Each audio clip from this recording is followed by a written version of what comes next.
Hola, mochuelos, buenas tardes y bienvenidos, como siempre, a los recursos gratuitos de Seaworks. Hoy volvemos a tener una petición de Sergi Bañuelos, de nuestro pequeño crack, ¿vale? Entonces, nos ha pedido que hablemos hoy sobre el delfín rosa, y específicamente sobre, bueno, aparte de las cosas que, bueno, que puedan ser curiosas, ¿no?, sobre esta especie, pero específicamente sobre todo sobre las amenazas que tiene, ¿vale? Es decir, qué circunstancias en su entorno ponen en riesgo su conservación, ¿vale? Y bueno, pues aquí estamos hablando del delfín rosa. Lo primero, por si alguien no ha visto nunca un delfín rosa, los hay, ¿vale? No es una forma de hablar, son rosas. Veremos que hay muchas variaciones en la coloración, ¿de acuerdo? Que no todos los animales tienen la tonalidad de este ejemplar. En esta imagen no se ve muy bien la forma del cuerpo del animal, pero sí que se ve muy bien el rosa, por eso la he puesto como primera imagen. Luego le vamos a poner mejor cara, ¿vale? Le vamos a ver mucho mejor la anatomía, su aspecto, digamos, sus rasgos. Pero bueno, como hablamos del delfín rosa, lo primero que quería que vierais es que es rosa, ¿vale? En realidad tiene una variación de coloración muy grande, desde tonos blanquecinos a grises, ¿vale? Y entre todos esos tonos, pues se incluye el rosa. Además veremos también que el agua del Amazonas, del río en el que vive, también condiciona mucho el cómo lo vemos, ¿vale? Pero bueno, de eso vamos a hablar dentro de unos minutos. Lo primero comentaros que es una especie concreta de delfines, ¿vale? Se llama Inia geofrensis, ¿vale? Y recibe otros nombres comunes, aparte de delfín rosa, también se le llama delfín del río Amazonas, porque reside en el río Amazonas, y boto, ¿vale? Es otro de las denominaciones que se suele emplear para llamar a este animal. Entonces, bueno, eso es lo primero, ¿no? Que lo veamos y que sepamos quién es. Lo segundo, lo de siempre, taxonomía, ya me conocéis. Así que si nos venimos a los cetáceos, al grupo de los cetáceos, recordad, ¿vale?, que los cetáceos eran una agrupación dentro de ese grupo mayor, de ese orden Cetartiodáctila, donde estaban, bueno, pues todos los ungulados con número par de dedos, y que lo que teníamos más próximo a ellos eran los hipopótamos, ¿vale?, el grupo de la familia de los hipopotámidos. Pero bueno, tenemos ahí dentro a los cetáceos. Entonces vamos a centrarnos, ¿no?, aquí, vamos a dejar un poco los artiodáctilos, es decir, todos los integrantes de ese orden Cetartiodáctila que no sean cetáceos, y vamos a centrarnos solo en esto. Hay dos grupos de cetáceos, dos tipos, los misticetos y los odontocetos. Misticetos no van a tener dientes, sino barbas para filtrar el alimento, y los odontocetos sí que van a poseer dientes para alimentarse. Entonces, bueno, dentro de ese grupo de los odontocetos, que es el que a nosotros nos interesa porque es donde se encuentra esta especie, ¿no?, de delfín rosa, Inia geofrensis, pues es un poco el que yo os he, digamos, desarrollado aquí, ¿vale? La agrupación de los odontocetos misticetos os la nombro, pero no hay desarrollo. También habría 4 familias dentro, pero hoy no nos interesan. Hoy nos interesan las familias de los odontocetos.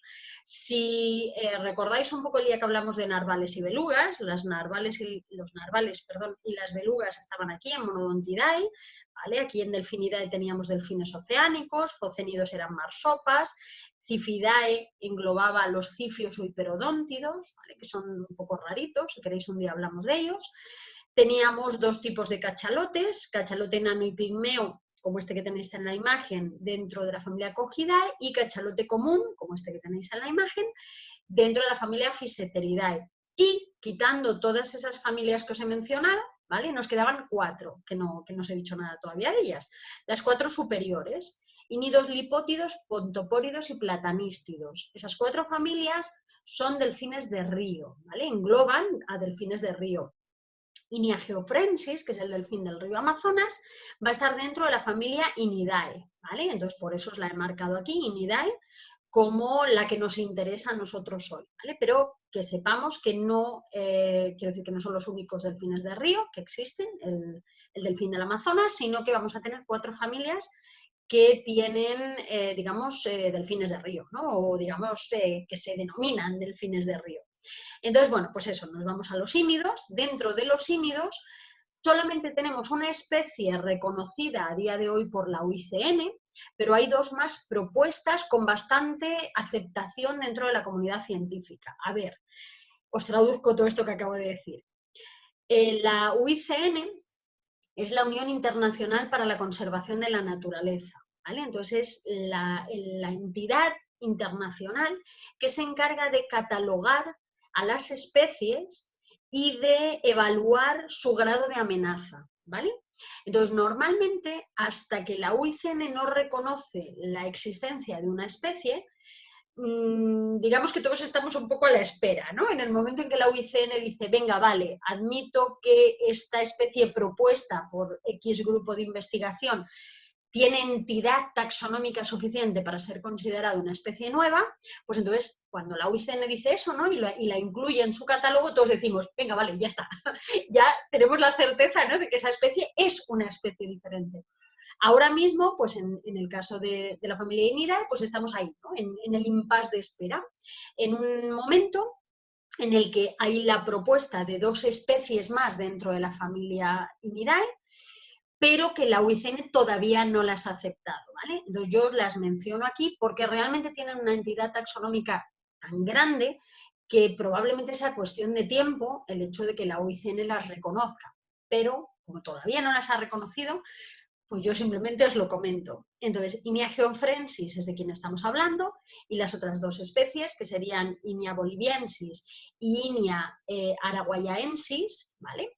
Serían prácticamente iguales a Inia geoffrensis en aspecto, pero con algunas diferencias genéticas, algunas pequeñas diferencias también en su tamaño y sobre todo unas diferencias geográficas en cuanto a su área de distribución, ¿vale? Por eso aquí lo que os he puesto son los mapas de distribución, bueno, o el mapa de distribución. Estamos hablando del Amazonas, con lo cual estamos hablando de Sudamérica. Aquí tenemos un fragmento de Sudamérica y en este recuadro que os marco, pues digamos es la parte que vemos ampliada, donde estaría el río Amazonas, como lo vemos por aquí, y toda la zona de ocupación o el área de distribución del delfín del Amazonas, que englobaría tanto la cuenca del Amazonas como la del Orinoco, ¿vale? Entonces, bueno, pues estamos viendo toda su área de distribución, ¿ok? Esta zona que vemos más naranjita, que va siguiendo evidentemente el río. ¿Qué ocurre? Pues básicamente que Inia boliviensis sería o se distribuiría por esta región pequeñita del área de distribución que la UICN considera global para Inia geoffrensis, y en el caso de araguayaensis, pues se distribuiría por esta otra región, ¿vale? Entonces, estaríamos hablando de 2 posibles especies diferentes que a día de hoy son consideradas por la UICN como solamente una, ¿vale? Es decir, todo dentro de Inia geoffrensis, con lo cual nosotros todo lo que vamos a hablar va a ser haciendo referencia únicamente a Inia geoffrensis, pero que sepáis que de aquí a un tiempo podría cambiar la situación y podríamos estar hablando de estas 3 especies en lugar de solamente de una, ¿vale? Bien, dicho esto, ¿dónde vive Inia geoffrensis? Pues lo acabamos de comentar, ¿no? Río Amazonas, en la cuenca del Amazonas y en el Orinoco. Entonces estamos hablando de un delfín de río, ¿vale? No de un delfín de hábitos marinos. Eso condiciona mucho su forma de vida. ¿Por qué? Por ejemplo, pensad en las capacidades de inmersión. Pues un delfín o un cetáceo que viva en medio marino puede tener a lo mejor profundidades de inmersión súper elevadas, como por ejemplo ocurre en los cachalotes, ¿no? Que pueden superar los 2000 metros de profundidad, o en algunas especies de cifio. Pero claro, si estamos hablando de un delfín que vive en un río, por lo de 2000 metros de profundidad es impensable, ¿vale? Eso también condiciona sus apneas, es decir, el tiempo que puede permanecer sin respirar.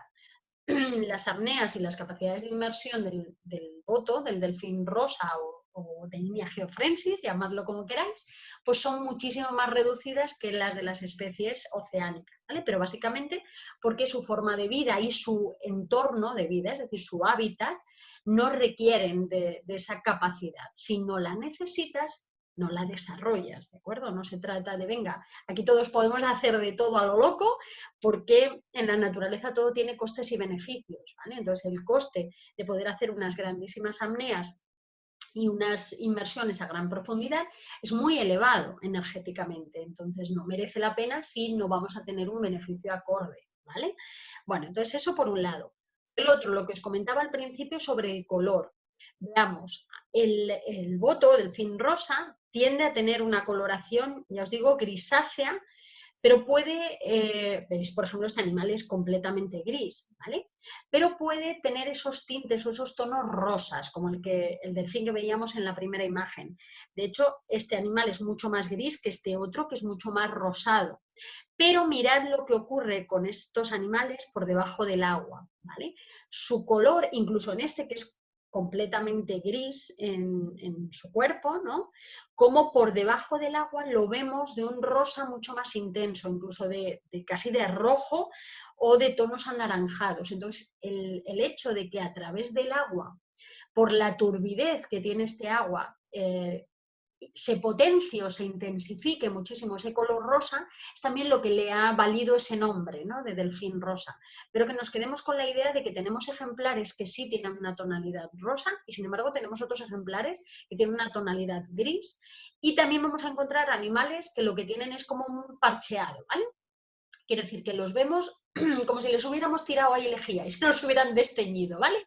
Porque tienen diferentes colores en su cuerpo y esos colores están como desdibujados, ¿vale?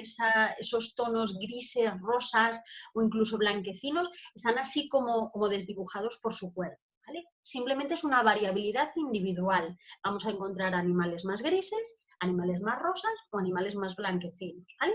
No significa nada, simplemente es variabilidad individual. Pero recordad que el agua del Amazonas ayuda, ¿vale?, a que tengamos esa impresión de que son súper, súper rosas, ¿vale? Bien, más cositas. Mirad su aspecto, ¿no?, su forma física. Tienen unos hocicos extremadamente largos, ¿vale? Y una protuberancia aquí bastante grande en la cabeza. Os explico un poquito. Bueno, otra cosa, antes de explicaros eso, ¿veis? El ojo es bastante pequeñito. Tiene que ver con hocico largo y protuberancia, aunque no lo parezca. Este ojo pequeñito es porque, aunque bueno, son animales que ven, tienen una visión más o menos buena, su visión no es excelente. Os explico un poco por qué. Dentro del agua de un río, que es muy turbia, la visibilidad está muy reducida, ¿vale? Entonces, si no puedo ver bien porque mi entorno no me lo permite, tengo que desarrollar un sistema o digamos, un órgano sensorial diferente o potenciarlo, ¿no? Algo diferente a la vista. ¿Por qué? Porque no se ve, ¿vale? Porque debajo del agua se ve muy poco. No porque yo no vea muy bien, sino porque el entorno es tan turbio que no me permite ver bien.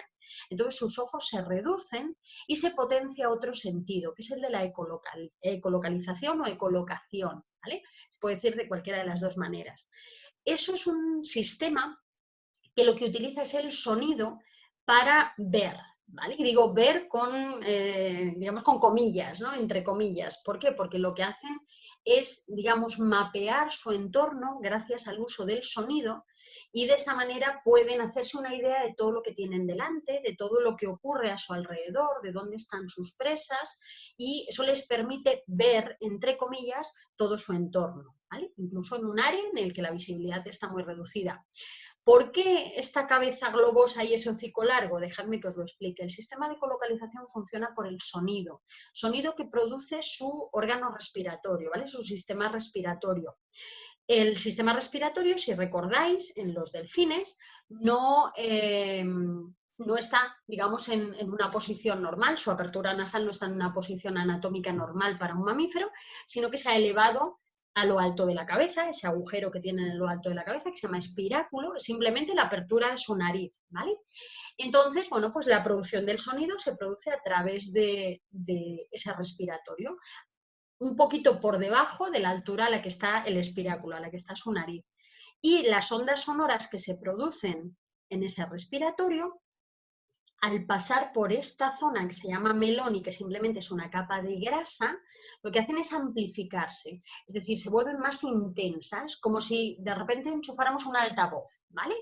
Bien, entonces estuviéramos hablando a un micro y tuviéramos un altavoz, y ese altavoz hace que nuestra voz se potencie. Pues lo mismo, el melón sería el altavoz que tiene el sistema de ecolocalización de cualquier cetáceo odontoceto, ¿vale? Es decir, de todos estos que tenían dientes, pues todos tienen también sistemas de ecolocalización de este estilo, solo que en especies como Inia geoffrensis, que es muy importante, pues está muy potenciado, ¿vale?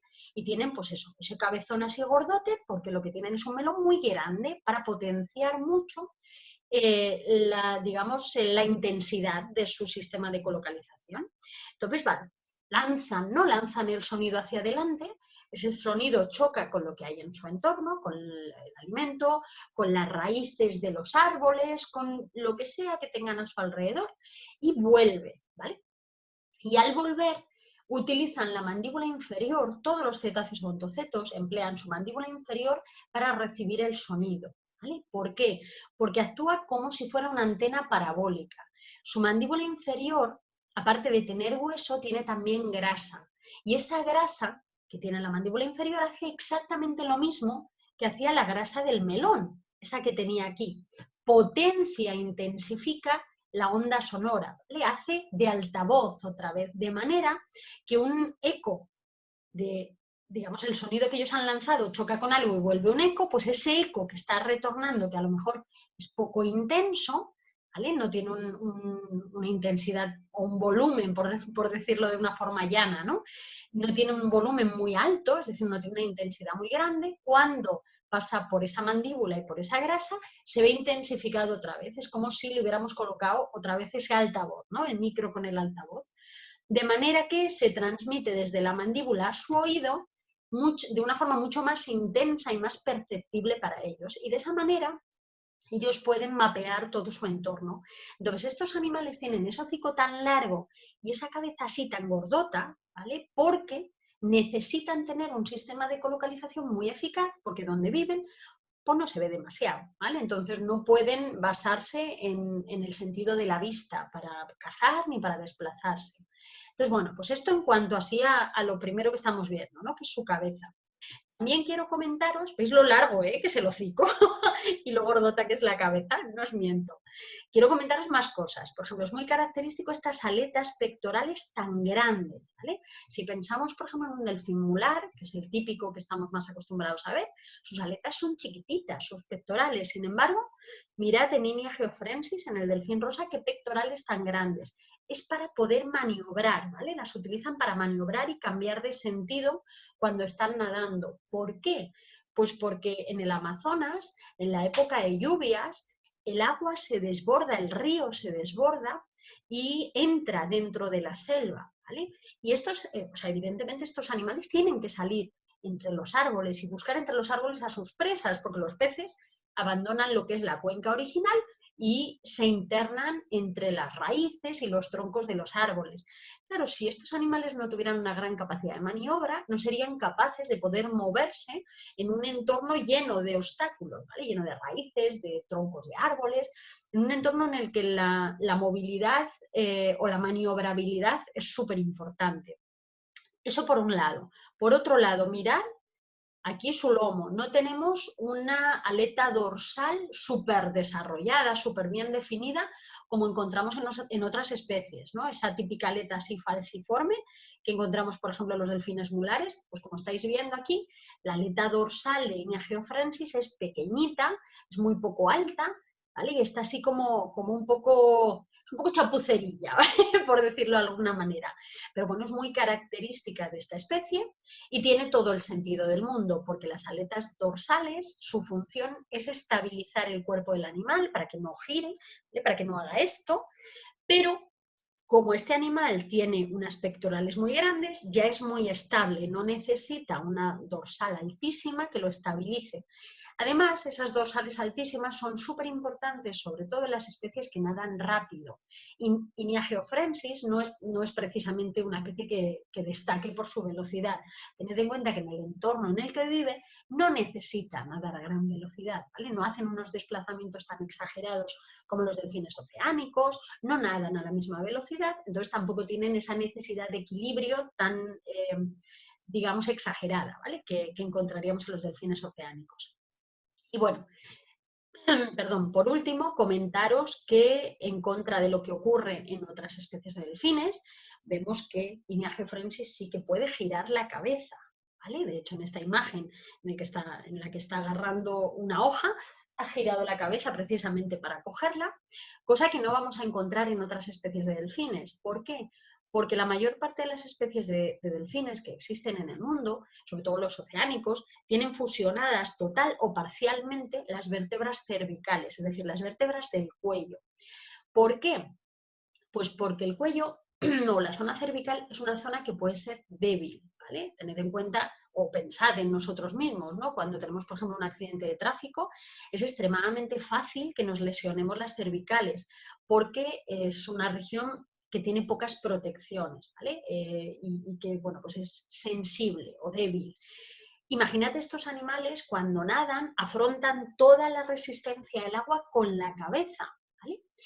Y las especies que nadan a gran velocidad, como casi todos los delfines oceánicos, pues el problema es que afrontan con la cabeza el agua a una velocidad muy grande y esa resistencia es enorme. Entonces, para dar, digamos, protección a su columna vertebral, a su cuello, han reducido ellos no han hecho nada, la evolución lo ha hecho, ¿vale? Pero durante la evolución lo que ha pasado es que las vértebras han reducido su grosor, se han vuelto mucho más finitas las vértebras del cuello, las cervicales, y se han fusionado total o parcialmente entre ellas. Digo total o parcialmente porque hay especies en las que todas las cervicales están fusionadas y hay otras en las que solo algunas, ¿vale?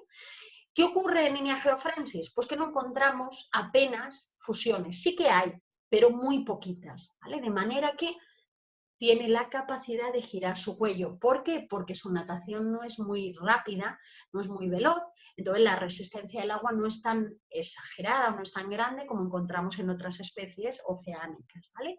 Entonces, pues eso, otra de las características es que le vamos a poder ver hacer este tipo de movimientos, ¿vale? Levantar la cabeza, echarla hacia abajo, a los lados, cosa que no veréis, por ejemplo, nunca hacer a un delfín volar o a una orca, ¿vale? No tienen esa capacidad, sin embargo, Inia geofrensis sí que puede, ¿vale? Un mular, una orca se mueven los pobres como un bloque, ¿vale? Es decir, su capacidad de movimiento del cuello pues es limitadísima, pero eso les permite ser eficaces en su entorno. Sin embargo, Inia geofrensis tiene un entorno completamente diferente, con lo cual tiene unas características diferentes.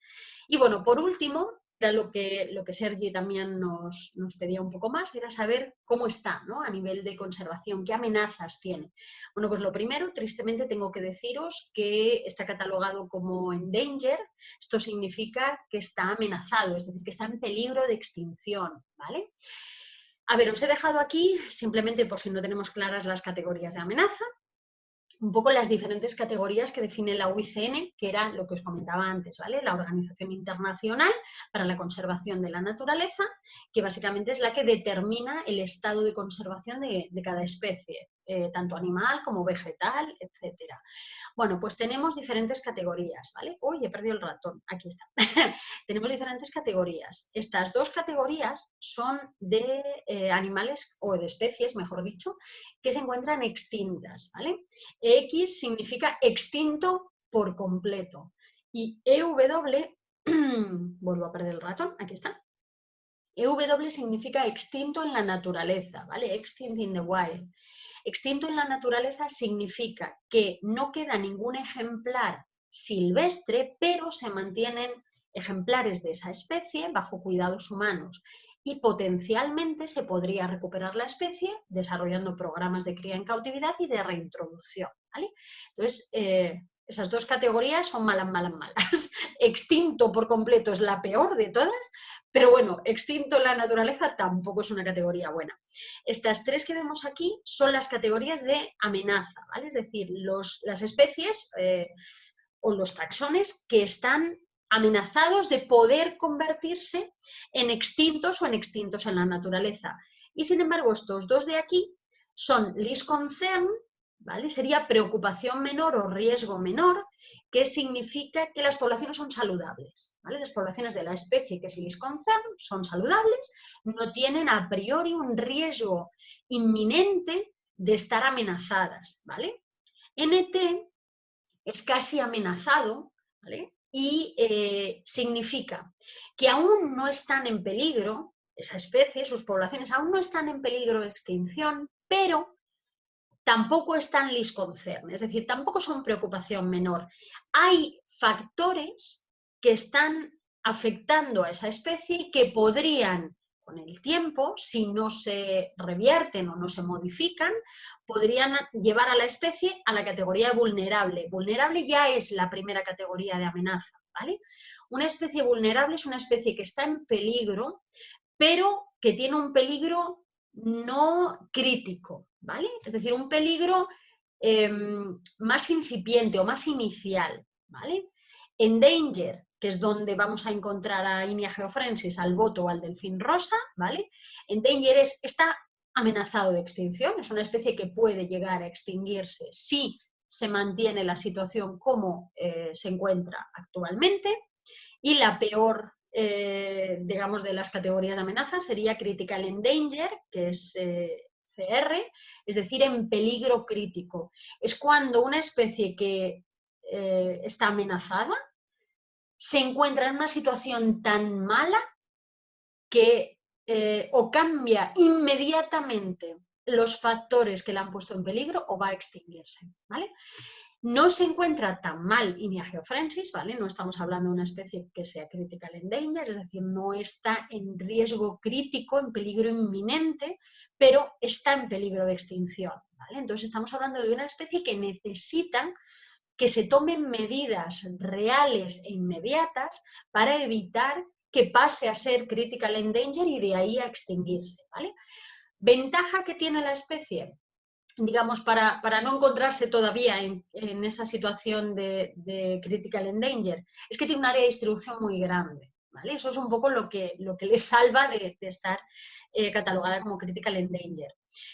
Problemas, pues muchos. Primero, sus poblaciones están marcadamente en decrecimiento, es decir, en pérdida de efectivos. Cada año hay menos botos, menos delfines rosas, de los que había el año anterior, ¿vale? Con lo cual tenemos una tendencia decreciente de las poblaciones. La mortalidad es mucho más elevada que la natalidad, ¿vale? ¿Cuáles son las principales amenazas? Bueno, pues las principales amenazas que vamos a encontrar, la más dramática de todas, la más, digamos, problemática y la más extendida en todo su área de distribución, es la pesca incidental. ¿Qué es esto de la pesca incidental?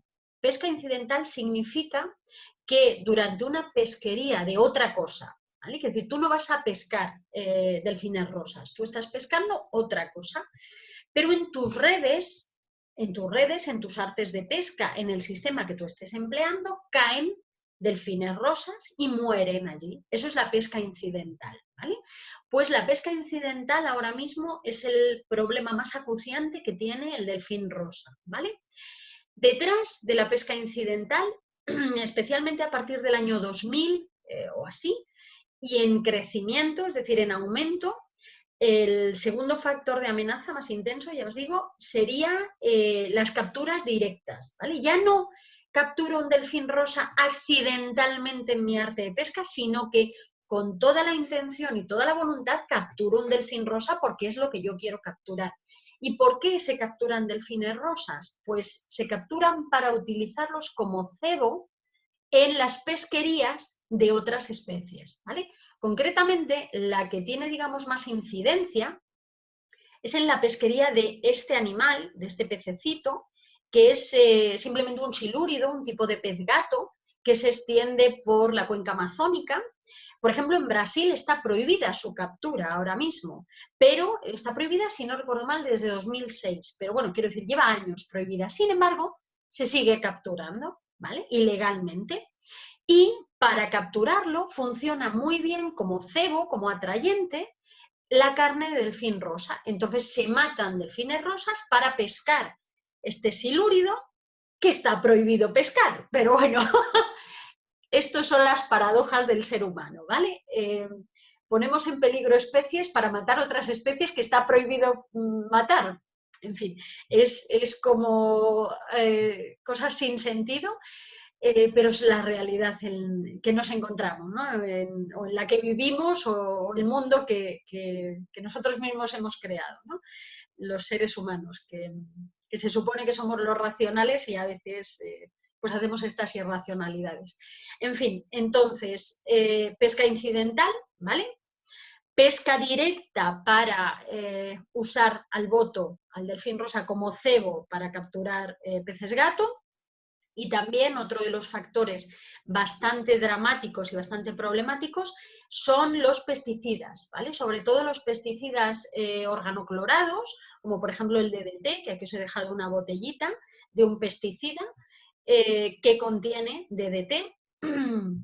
Hay muchos países en los que el uso de DDT ya está prohibido, pero no en la mayor parte de los países del mundo. Y bueno, pues el DDT, como bueno, casi todos los compuestos organoclorados, los insecticidas y los pesticidas organoclorados, son neurotóxicos y bueno, pues al final acaban produciendo la muerte de los ejemplares que lo ingieren. Evidentemente, para matar un insecto la cantidad es menor, pero y para matar obviamente un animal más grande como un ejemplar de Inia geofrensis, pues necesitaríamos concentraciones mayores, pero el problema es la acumulación, ¿vale? Existe una gran acumulación de pesticidas en el agua. Esos pesticidas al final pasan a la red trófica, es decir, a la cadena alimentaria a través de, normalmente, de los productores primarios, y existe un proceso de bioamplificación, que básicamente es que cada eslabón que sube en la cadena trófica, ¿vale? Es decir, cada vez que alguien se come a alguien que está contaminado por ejemplo, con DDTs o con cualquier pesticida organoclorado, en realidad con cualquier pesticida, lo que vamos a encontrar es que se amplifica la concentración de ese pesticida en los tejidos del animal. Es decir, si soy un pez chiquitito y tengo una concentración X y viene otro pez más grande y me come, la concentración que va a tener ese pez más grande que me ha comido a mí va a ser mayor de la que tenía yo. Y si llega de repente un boto y se come a ese pez más grande, la concentración de ese pesticida en sus tejidos va a ser todavía mayor, con lo cual a la larga pueden llegar a matarlos. Aparte de eso, este tipo de sustancias, no solo los organoclorados, sino por ejemplo también los metales pesados, que son otra de las amenazas que hay sobre el delfín rosa, pueden provocar muchísimos problemas reproductivos, ¿vale? Es decir, provocar la muerte de los fetos, provocar que las crías nazcan en un estado mucho más debilitado y que no sean capaces de sobrevivir, y además tiene otro añadido, y es que tienden a acumularse en tejido graso estos contaminantes, de manera que cuando las mamás dan de mamar a sus crías, como la leche materna tiene un contenido graso muy alto, están transmitiendo a sus crías los propios contaminantes a través de la leche, con lo cual es como un círculo vicioso del que es muy difícil salir. Entonces, principales amenazas del delfín rosa: pesca incidental, captura directa para utilizarlos como cebo, ¿vale? Y los contaminantes. Esto es un poco lo que más pone en riesgo a la especie. Evidentemente no son los únicos factores de amenaza. Estaríamos hablando también de que se ven expuestos a canalizaciones o construcciones de presas dentro de su área de distribución que interrumpen no solo la posibilidad de movimiento, sino el flujo natural de sedimentos, con lo cual también el desarrollo de redes tróficas normales o sanas. Y, por ejemplo, el tráfico marítimo. A veces pueden existir colisiones con embarcaciones, golpes de hélices, pero bueno, lo más relevante, lo que os he dicho, ¿vale? Pesca incidental, el tema de capturas directas y de los contaminantes organoclorados y de los metales pesados. Y bueno, vamos a este punto, como siempre, agradecer vuestro tiempo, vuestra atención, y nos vemos mañana con más, con lo que queráis, ¿vale? Quiero decir, sabéis que podéis pedirnos lo que queráis y si no, nosotros seguiremos sacando temas. En cualquier caso, tenemos todavía una lista larga de cosas que nos habéis pedido y a la que todavía no hemos podido meter mano, pero seguiremos en ello y os lo iremos dando, ¿vale? Hasta luego, mochuelos, buena tarde y muchas gracias por vuestro tiempo.